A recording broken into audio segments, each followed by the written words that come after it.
40 years, there's been no artist more unique, more fascinating than the artist we're going to hear from tonight. This is what he did for a living. Sailing on salvage tugs like this in all the oceans of the world for over 15 years. He's been everywhere in every kind of maritime situation. And it's allowed him to make paintings like this, or like this. Is that one of your tugs, or similar to one of your tugs? Yes. Yeah. Towing gigantic ocean liners halfway around the world. In this case, this is the SS America, almost as big as the United States line, and the tow line broke twice, and they actually had to abandon the tow, and the ship wrecked. So when Mark, and he'll talk about this, but when he approached a situation like the Titanic, when everything was in turmoil and the ship was in peril, he felt this and painted this from firsthand knowledge, and it informed how he approached the painting totally differently than anybody else. And allowed him to paint this painting, which is not a situation he's been in. Some of you may have seen the movie called The Finest Hour, and this depicts two tankers, actually, not just this one, broke apart in 1952 off Cape Cod, and literally broke in half. And 30 guys survived on this one in the stern, the back section. And nobody would go out and rescue them, except 3 guys got in a tiny lifeboat and went out and got all these guys off in 60-foot seas. And a movie was made of it, and you can see here the well-known feature film. So to paint this, Mark contacted the last surviving crew member of the Coast Guard thing and spent hours with him, every detail of the rescue, so he could make this painting. I'm telling you, nobody else in the world could make a painting like this, honestly. Great intrepidity and great courage. He grew up in Poland, and his wife Barbara. Barbara, why don't you stand up for a minute? They've been together 55 years. And together they decided in the late 1970s that they didn't want to live under, I'm not going to put words in your mouth, but communist rule, which was very oppressive. It's a feeling I don't think most of us really understand. So in 1981, they secretly sold everything they had, took their 2 young girls, got on a ship, and got off in Philadelphia without speaking much English and really knowing nobody in this country, and started a new life. Mark went to work in a shipyard because he's a mechanical engineer working on ships, and Barbara went to work down in Florida. Been living here ever since and painting these wonderful paintings. So as you listen to him talk about the Titanic, realize how he approached it and what went into it. And we're here particularly to celebrate the Titanic, and Carly asked us to come because, as some of you know, and if you saw the news reports today, footage was just released, 80 minutes of footage that one of the subs, I think it was Alvin, took of the Titanic in 1986. And it's based around celebrating the 25th re-release of the movie Titanic, which you can see anywhere in the country. But you can't hear Mark anywhere tonight except right here. But some of you know this. I mean, we all know the story, and there's some reason after 111 years, it sunk in 1912, that we're still talking about it. When most of we can't remember what happened last week in Milwaukee. Something big happened, but I can't tell you what it was. But we're still talking about the Titanic because it was a deeply, not just a maritime tragedy, but a human tragedy. This was the front page of the New York Times announcing that the Titanic had sunk. Imagine seeing that, 1912. And we said, well, where did she sink? That's where she sunk. 12,500 feet of water, maybe 400 miles off Nova Scotia. First went to Southampton, went to Cherbourg, France, went to Queenstown, which is Cork, picked up passengers, and sailed. One of the things I found out that I didn't know in researching all this was she was only equipped with enough lifeboats to carry 1/3 of the people. Shocking piece of business. Here's some not little known facts, some facts about her. 710 people survived, and that's about 1/3 of the passengers.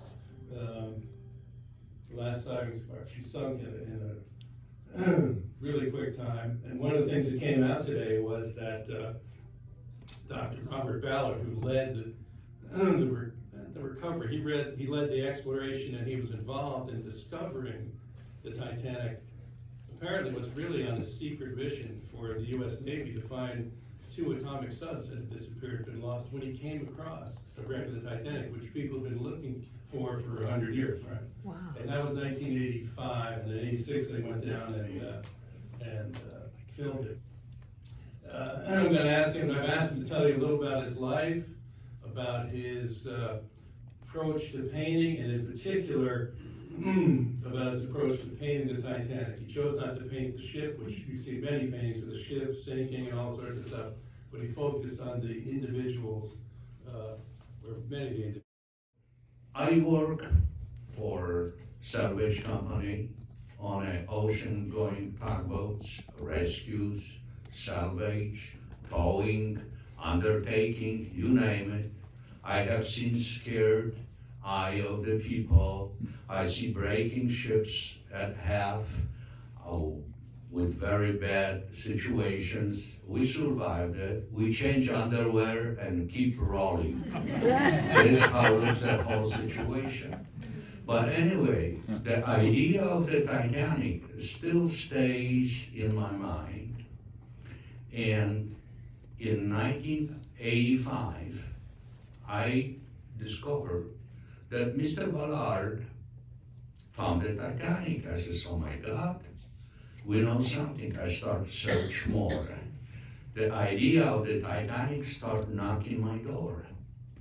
Well, I was painting already in a decent way, so I said, maybe I will do something about it. Well, now, 1985, was pushing the imagination more. I never graduate from any art school. I am self-taught, but I am the marine painter. It's simply, I know the sea. I know everything. I know the rescues. I know the bad things. I will just mention really bad things. And, well, the idea of the art and the idea of the Titanic start knock in my feelings. So, this is my Fine Art Academy. This was my first tug. This is a classical ocean-going tug. We had 2 sisters. One was a jantar, the second one was a coral. I worked on both of them. And the whole situation which we get with around those tugboats was giving me idea, taste of the life on the ocean. Well, so this is just a Titanic poster from the times 1912. I was interested very much why actually Titanic sunk. I know we have the whole extended stories, the reasons, and somebody from my sources, which I ask millions of people around helping me find the materials. Yes, in those years, the internet was nothing, was not possible to find out. So Xerox machine and postal office was everything what I had. And somebody gave me the copy of the telegram, which is just showing the date when in Washington, D.C., signal from SS America via SS Titanic. In those years, the range of the radio station was very short. They used from ship to ship, from ship to ship, and finally the message was coming to the shore. It's a warning about icebergs. Well, what happened, the signal was ignored. The radio officer on a Titanic was a very busy man with passengers, with the hockey telegrams.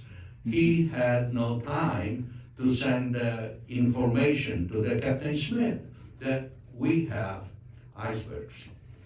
Well, 10:51 is a time when the signal was received.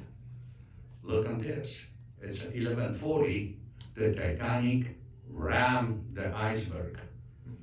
What happened actually, by years, the combination why the Titanic sunk actually stand on one thing. When Titanic rammed the side of the iceberg, just dent the plates so badly the rivets doesn't hold, make openings under the plates, get the water, and the Titanic sunk. Now, it's a year 1986. I was just watching on a TV information that Dr. Ballard returned to the Titanic to actually survey the ship. This was on a TV. Well, and one day in July 1986, I am coming to the work. I run electrical department for one of the shipyards in Tampa.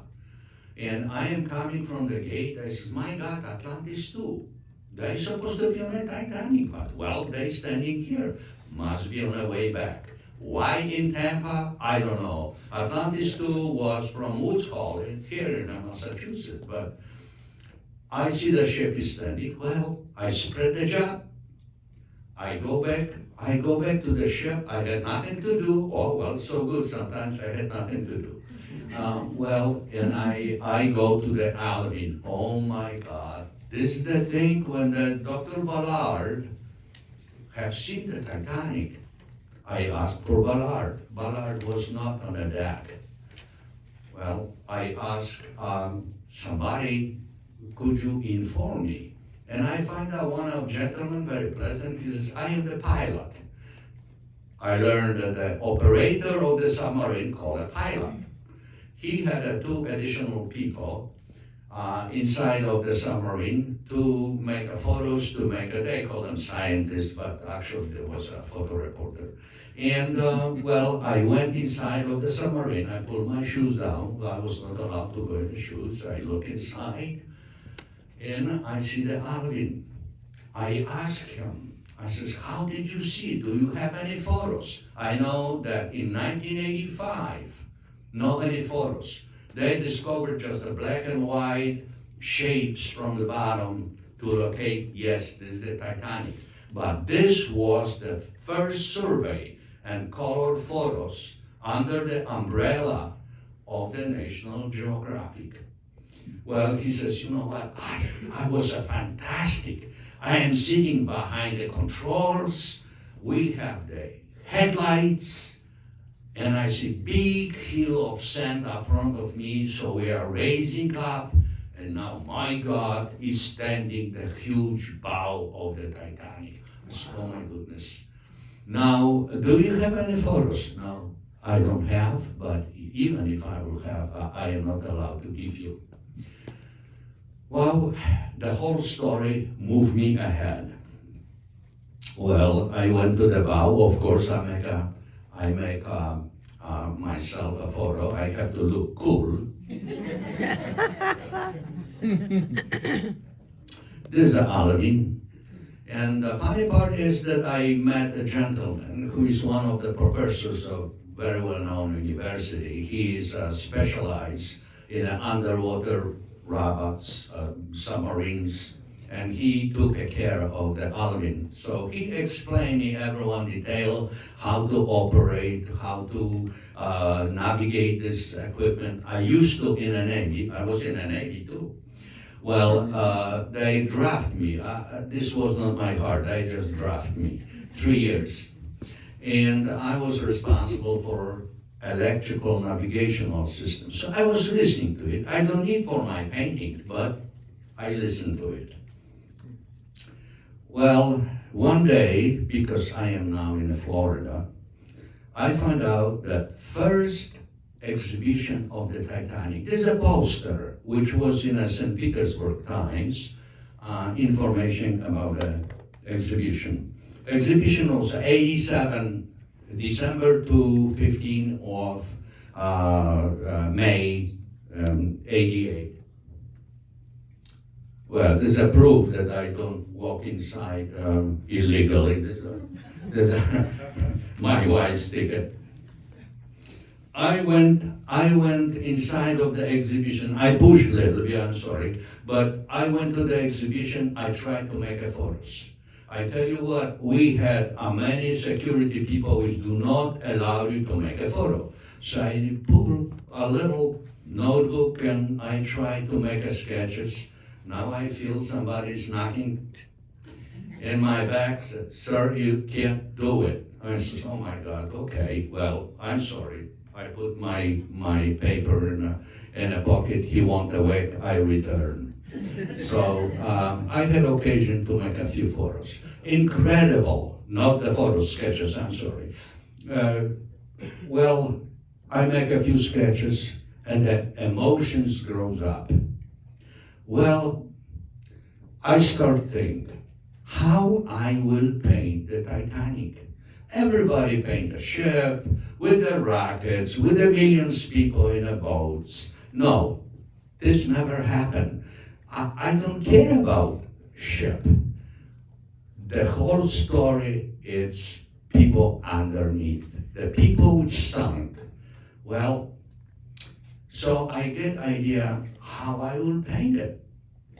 So what is helpful for me? What happened in my life, I tow for scrap many old ships, cruise liners, cargo ships, Great Lake ships, and additional, in 1969, the Poland purchased from Holland, they purchased a ship, Mazda 4, to turn the ship to the liner, modern liner, so big overhaul. And my boss is calling Marek. I was a supervisor. I was only 24. I know my address and nothing else. Well, I was happy. They give me 100 technicians just to work on the ship. But the point is, they says, "Mark, take a walk. The ship is standing in a bush." Now we had a wild end of the shipyard. I went to the ship, they lowered the gangway for me, and I was alone. I took the flashlight and I'm wandering in the hallways, looking on those restaurants, those bars, dark, just as, and you know what? When you start in an empty big ship, start listen and look carefully, you start hear the people talking, the people dancing, the music is playing, the whole world is different. It's not a problem with the millions of the cables and moving the decks, and no, the whole moment, because the ship just arrived, is empty, is dead. It's scary thing. I says, my God, it's a very emotional. So if I will go, I will do something special. I think maybe I will pay respect to all those people who sunk with the ship. Okay? Sounds good to me. I like very much.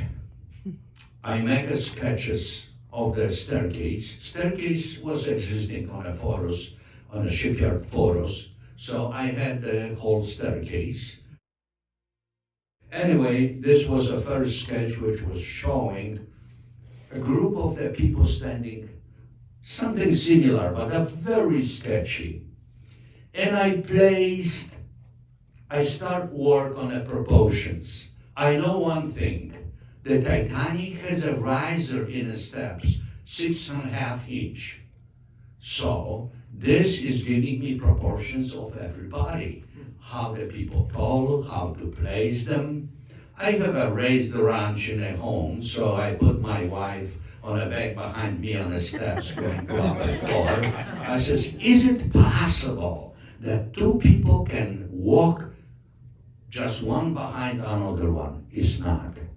Well, so you have to offset every one person. So I I says, well, I will fill up the whole staircase with the people.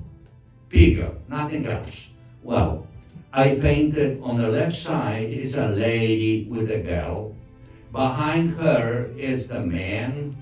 And in the center, right in the center up, where is the man in a white jacket on the left to him, it's a lady in a black dress. Those three people, they especially placed, so along with them, I grab the proportions and I go start painting the other ones. Actually, the lady in a black dress, the horizontal line is going straight through the chest of her. If you would like to make a measurement, you will find out. She's in the center, so why she is easy to notice. And the very moment I start thinking, my God, I recognize that this is a big job. I says, oh my God, I have an appetite a little too much like for my dish. So what we do? No, I am not giving up. I am so loaded. I have the whole exhibitions. I have all my dreams. I will paint. But what? Those people without any reason? No, I switch to the portraits. Oh boy, now I go seriously. I had to search for the people. I asked my wife for help. We start searching the archives of New York Times, and I used the little squares after sinking of the Titanic on the pages was a little square with a face and small information, name and the function or passenger or whatever, the little 2 lines information. I use them and I start paint them. So who will be? Oh boy, it's another problem.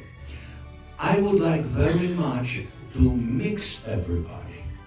On the very end, what's the difference? Well, I start search for the people. I start search for the histories. I go to the Massachusetts Titanic Society. I send the letters to the London Historical Society. I contact all those people. And sometimes I get informations. I had many books. Every possible book which I found, I have them 30, 40, including I have the oldest version from 1912. Hello. So I start place the people, searching for the stories, for the rich and famous, and for little ones. And I painted them. Well, how I get the stories? Well, the stories are not only New York Times, but the first color photos shows up. And on one of the photos is a very special image where a pair of lady shoes are laying on the bottom of the ocean. On the side, shoes of the child. I said, oh, why I have this lady with a child? But I don't have anything else, just the photo. So I try to put the shoes in one shoes you see on the left. What happens? So what kind of position of what the painting will represent? For me, the best way is to travel in a time. From the moment when the Titanic was brand new to the moment how the Titanic looks today. So you see the rusticles coming on the ship. It's a brand new on the top. The time when water closed above the Titanic, and on the bottom you've got the only artifacts and nothing else. Remains of the rust, nothing gets up there. On the right side, you notice Captain Smith. I placed him on purpose. Captain Smith was a very popular captain, but for me, it's the man which do not made his job. The ship was going 23 knots through the ice. The Mr. Isbay, the co-owner of the company, pushed him to beat the record of the speed. They don't care, they just blow. So, well, Captain Smith, you do not deserve to stand between the people. I painted him above the steering wheel column, how it looks today. So he's alone, he's nobody around while he's on the side. And finally I came to the position that I have everybody. I have names, I have the little biographies, but still I have 3 people which do not belong to anything because I started painting. And I says to my wife, you know, we have to search and I will just simply repaint them. But the feelings are the feelings. And so I continue to paint like what you see. The only one person on a painting is the little boy which you don't know him. This is a symbolic person, a boy from the 3rd class which is walking around the people